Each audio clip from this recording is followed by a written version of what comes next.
Wide open Kansas prairies offer host Ron Spomer a unique whitetail challenge on this Winchester World of Whitetail. I have never seen country this open, this barren, this dry that has whitetail, and whitetails of quality. Ron, right there, good buck, right there. Oh, damn, see a nice buck. Where's that second buck? I want to see if he's bigger. Oh, there he is. I think I'm shooting.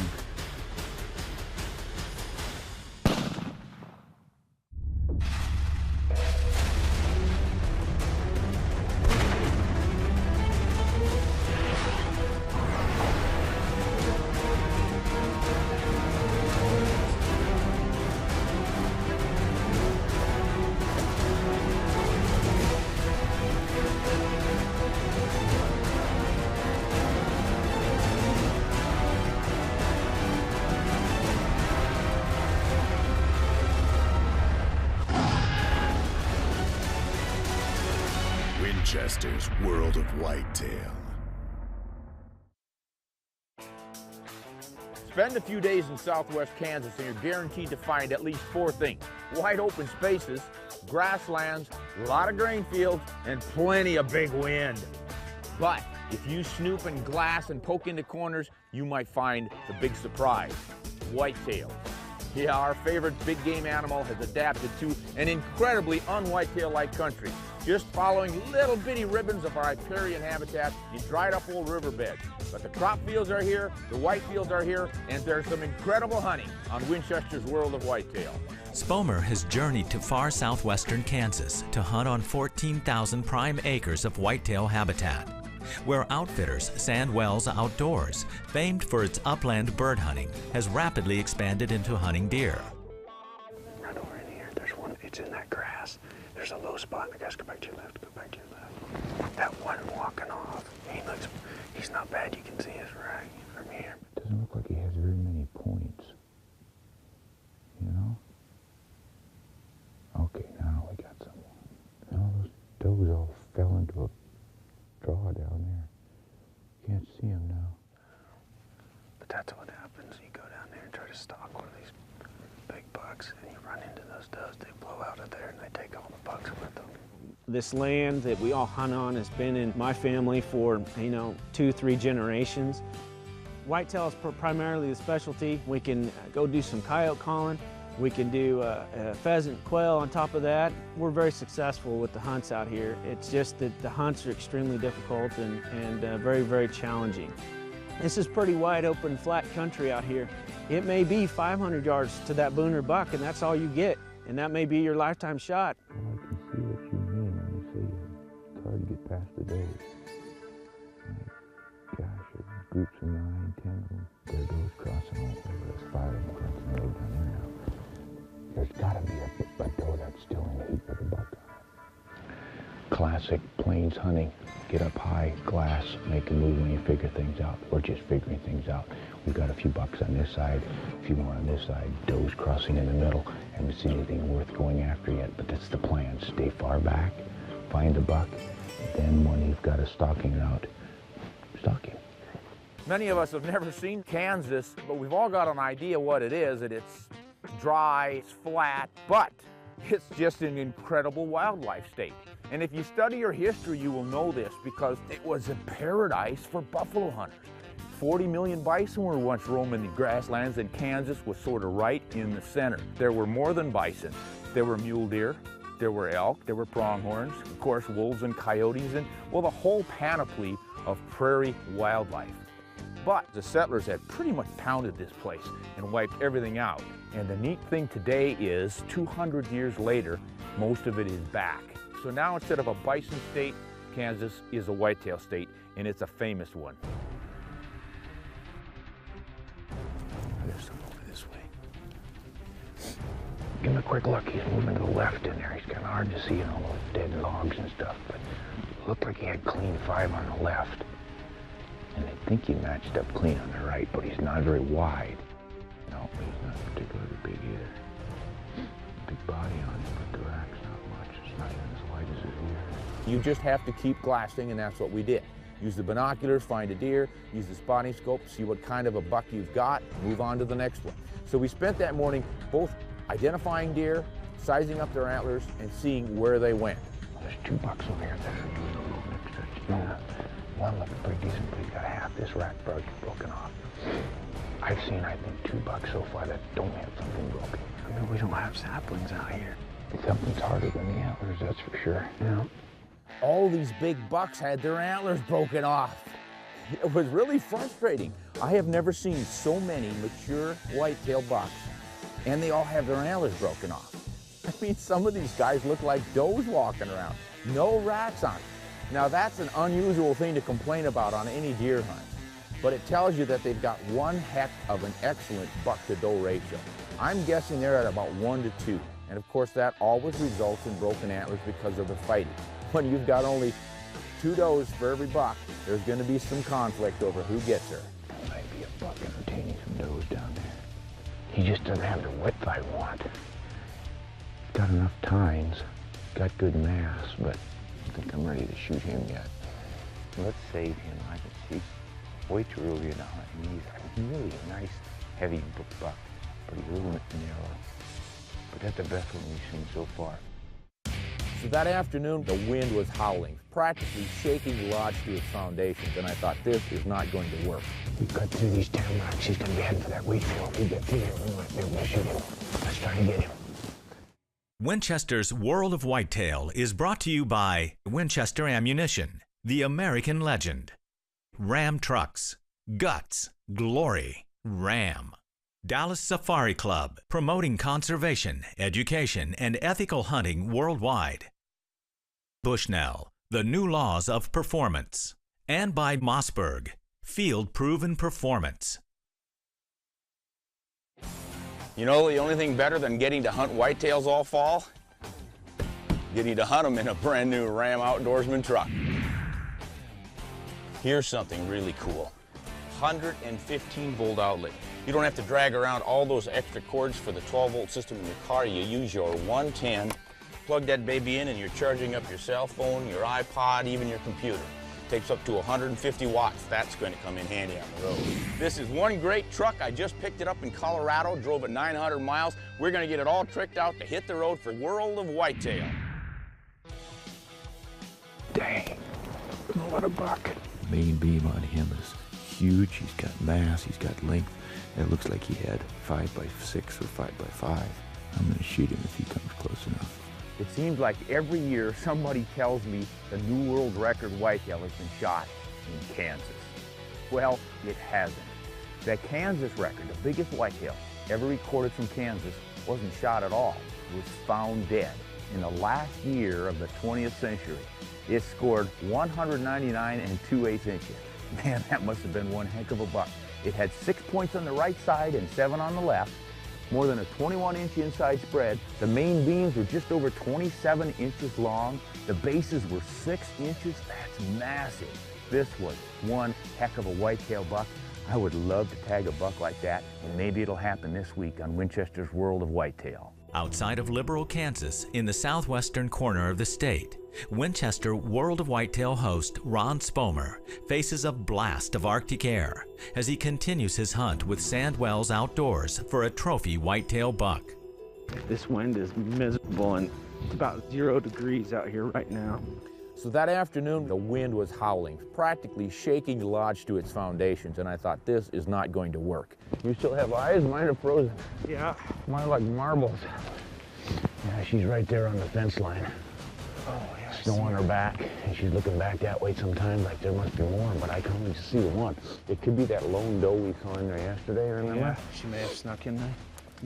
That may be her bedding spot. Yeah, so I don't know if it'd be too bad if we bumped her, but let's just watch for a little bit yet. Much as we can stand before our fingers freeze off. Not only is it extremely cold and difficult to stay out in that kind of wind condition, especially with that thermometer sitting down around 15 degrees, but it's almost impossible to shoot. You're going to have that buck within 100 yards, or you're going to be blown by the wind and can't shoot steadily, and even if you can get anchored, it's going to blow your bullet to who knows where. Both air temperature and wind have an impact on the flight of a bullet, so a hunter wants to choose the proper support and practice the proper positioning that can make all the difference. In order to shoot successfully on a hunt, you've got to be prepared, you've got to think ahead of time. For instance, I like to carry shooting sticks with me. That's smart because I've got support wherever I am. But if I carry my sticks this short, I'm only ready for a prone shot. What if I have to sit high to shoot over brush like this? So I normally will carry my sticks for a sitting shot or even a standing shot, depending on what the cover is like. The other thing is to practice beforehand. Just saying, well, I'm going to sit down to shoot a deer doesn't necessarily mean you know how to sit down quickly and efficiently to shoot that deer. I practice sitting and I do the old scissor leg sit. It's really quick getting up and down that way. So go to the field, practice sitting, practice prone, practice kneeling, practice with your sticks. Figure out how high they need to be for most of your effective shooting. And then when you get on the target, shoot quickly. Don't spend a lot of time getting a perfect hold. If that buck looked like he's ready to leave, when the crosshair is on his chest, pull the trigger. Let's get over, check those trees out right there. Sit behind some trees, get out of the wind, watch out here, watch out in the river. I think that's our best bet. Out here, temperatures can drop below -20. And though not there yet, they've plunged to where whitetail hunting involves no little pain and suffering for Spomer. I'm gonna glass this guy a little bit and see what he's doing. There may be a bunch more there with him, but he's just a young buck. Yeah, we had at least 7 bucks down here. And they're all broken, except for that little one. Man, that's pretty bad odds. We're down in the timber with all these bucks. We've seen 8 different bucks, all within 100 yards or less, and some of them just walk right up to us. And we're standing up with blaze orange on against a tree. As long as you're calm, move slowly, don't make a lot of noise and fuss, you can get a lot closer to these bucks than you think. And to be this close to 8 different bucks, watch them fight, study their antlers, man, it's about as exciting as deer hunting gets. This one is this antlers coming in. We cut through these tamaracks, he's going to be heading for that wheat field. If we get through him, we might be able to shoot him. Let's try to get him. 300's too far this one. You know what's going to happen when they shoot the wrong damn buck. Because it's getting so dim now, and we can't tell what's what. We got to get closer, lads, for sure. I can't tell which one he is. 500-yard run. Almost dark. I don't think it's worth it. But look, we could have shot 9 different bucks down here. Inside of 100 yards, maybe this one was 200. No, when he came across that first time by that doe, he was only about 100. Yeah, he was close. You could have got a really nice shot there. Yep. But we wanted to make sure we found everything that was here, though. It was 9 degrees, but the wind had laid down. Coming, looks like. Coming across right there. Oh my gosh, were there whitetails piled up. Oh, damn, is he a nice buck? I'm still tempted to shoot him just for his main beams. Winchester's World of Whitetail is brought to you by Mossberg, field-proven performance. Sportsman's Warehouse, America's premier outfitter. Shop at one of over 30 locations or online at sportsmanswarehouse.com. Mossy Oak, it's not a passion, it's an obsession. Drought is hard on the land. Extreme drought is extremely hard on it. Now, our western grasslands evolved under occasional droughts. But when you add excessive animal grazing pressure to the grasslands, it can really wipe them out. Just look at the difference here from an ungrazed section to a grazed section. Big impact on the wildlife when you wipe all that grass cover off during a drought.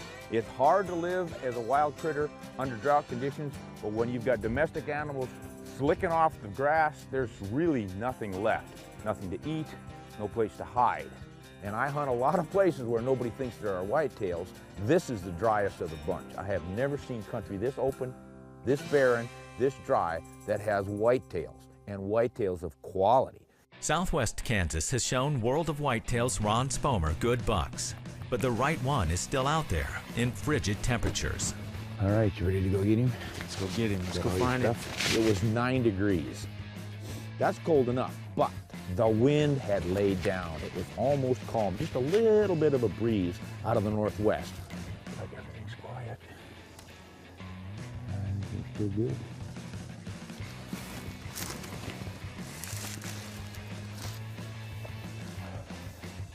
They're coming out that wheat, Ron. this corner right down there, straight up front of us. Oh my gosh, were there whitetails piled up? Unfortunately, they were piled up in the milo. And that's another characteristic of whitetails. Normally in Kansas, they're hitting the green wheat first because there's been a drought all summer, it's hot and dry, they've got dry, crunchy stuff to eat. They want some salad. But when it gets bitterly, bitterly cold, they want energy. They want to fuel that furnace inside. So they're all coming off the wheat, they've had their salad, and now they're gonna pig out on some of this sorghum. We can't hunt it. Wrong property again, and they're piled up in the corner, and we're seeing buck after buck after buck. Right in the edge, right. Yeah, there's a buck walking across there. Yeah. He might have some size to him. He looks pretty big in the body. Yeah, that's that 3x2. Well, the bucks are shaded off that way, but they could loop around if I'd like to get in front of this bush. That way we can see.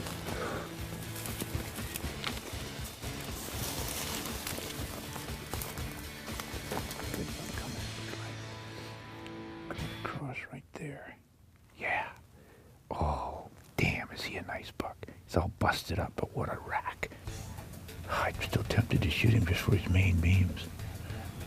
What do you think? Should I? Yeah. I mean, if he's the biggest one out here. Big old beaver and bruiser, I tell you. But he's got all his tines broken off. Just massive, long, curling main beams with little stumps on it and a couple of good G2s or so sticking up. What a disaster that was. That buck would have been one of those lifers. It's the kind of deer we all look for all our lives, and here he is, and there's no sense to shooting him when he's all busted up like that. Well, we finally saw him. That's what I like to do, is spend enough time to see what's out there, you know? So you don't shoot too early.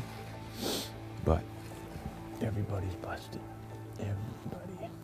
With broken antlered bucks everywhere, Spomer will need a massive stroke of luck on the final day of his Kansas hunt. Yeah, good one. Okay, that's him. I think I'll shoot him. Winchester's World of Whitetail is brought to you by Winchester Ammunition, the American legend, Ram Trucks, Guts, Glory, Ram. Dallas Safari Club, promoting conservation, education, and ethical hunting worldwide. Bushnell, the new laws of performance. And by Mossy Oak. It's not a passion, it's an obsession. We should probably go for a better looking 4x4, but at this point, it really doesn't matter what we shoot, because they're all broken. Spomer's problem has been tines broken by fighting. Now the clock is ticking on finding a buck with complete antlers. We probably need to back off one.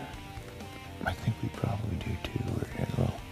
Hey, get back just a little bit, because if we do have one that comes up there, crosses and cuts through here, it could be right on top of us. Mm-hmm. Let's rock that out then.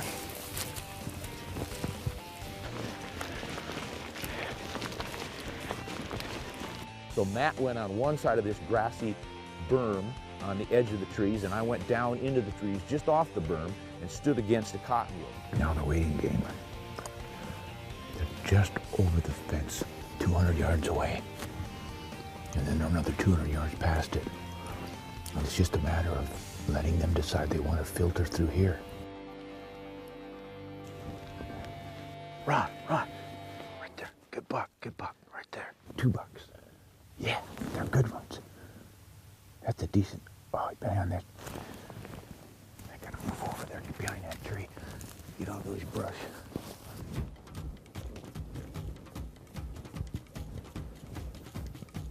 Okay, there he goes. Where's that second buck? I want to see if he's bigger. No, there he is, there he is. Nope, that one's broken. That one's got broken antlers. It's the first one I want. Here comes the second one. Okay, that's him. Stop there, buddy. Oh yeah, he has no idea I'm here.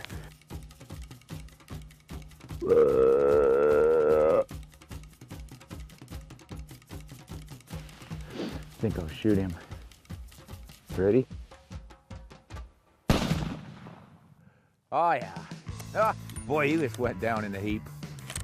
Oh yeah. Wow, what a shot, Ron. Yeah, was that pretty cool? He was old, he was big, he was heavy. No records, no anything, but he had most of his antlers, and that was about the only buck we saw out here who had kept almost all of his antler tines. He didn't go far, about 3 or 4 feet. He flopped down a little bit and he's done for. But he's got real nice mass down here, look at that. Broke about 2 or 3 inches maybe off the tip on the main beam here, a little bit off of this brow tine, and just a smidgen on the end here. It's about the... He's trying to produce another little one right there. But yeah, he was trying to make a 5th one, but I mean, that is a fully mature, at least a 4-year-old animal. I'd rather shoot an old 4-point buck than to take that big, big old Boone and Crockett potential, because next year the Booner could be another Booner. And this old 4x4, he'd probably be another old 4x4. I got plenty of good meat, good heavy deer. He was an intelligent buck, I like to think. And we've got a big Booner potentially living for next year, or 2 or 3, because we saw several of them that could make the grade. I want to come back here next year and try one of those.